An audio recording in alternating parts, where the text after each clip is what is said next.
Welcome to another episode. Today we're going to be talking about Homa. For those of you that don't know, Homa is a fire ritual that is conducted in esoteric Buddhism, and it's a grand ceremony. It's kind of dramatic. It's pretty freaking cool. It's fire, it's sparks, it's chanting, it's shaking those shakujo staffs. It's a production. And if you ever have the chance, it's one thing that's really fun to experience in an esoteric Buddhist temple. So Homa, the purpose of this rite there's a few different purposes. One of the main purposes is to bring out or heighten the aspiration for enlightenment in the people that are attending the ceremony and the people that are requesting Homa for something. So the purpose of Homa originally was to fulfill a wish or fulfill a desire. It comes from ancient India around the time of Shakyamuni Buddha. Sort of a part of Indian culture. It was popular around the time of Shakyamuni Buddha. It's still used in Hindu traditions and Jain traditions. And the origin of the Homa is that there was a girl who had fallen in love with one of Shakyamuni's disciples called Ananda.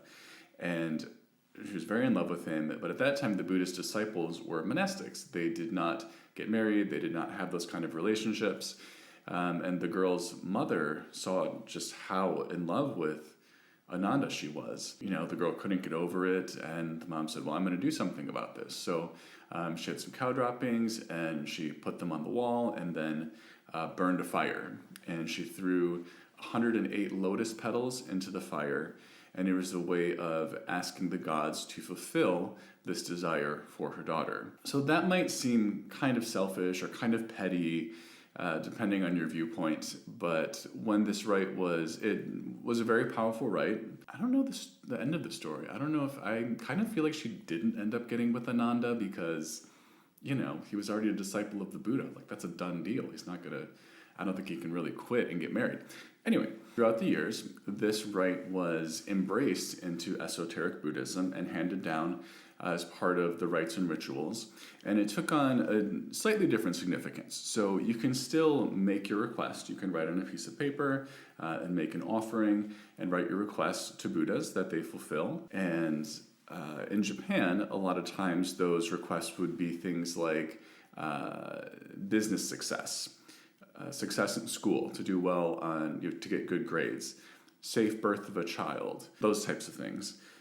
They could, depending on the temple, there might be bigger categories. You could wish for world peace or the manifestation of good, something like that. So there's a lot of different ways that the Homa can be used. You can fulfill something that you want. You can ask Buddhas for something that you want.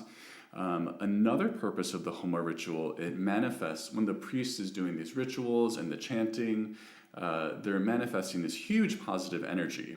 And what it does is it heightens the aspiration for enlightenment in the people that are attending the ceremony or the people that have made requests.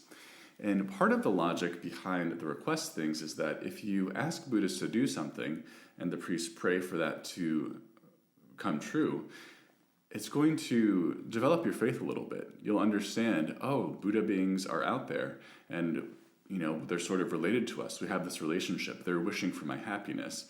So it can actually be a way to help move forward in practice. So it's sort of morphed from a very self-centered thing, I want this to happen, into, in esoteric Buddhism, it's become a way to sort of help people move forward in practice by asking Buddhas to grant a wish for them. So again, my expertise is mostly in Japanese esoteric Buddhism. You can find esoteric Buddhist temples in Shingon Tendai and Shinyoen throughout Japan that conduct this service. Usually you make an offering, so you would offer some money. It could be 300 yen, 500 yen, 1,000 yen per request, whatever it is.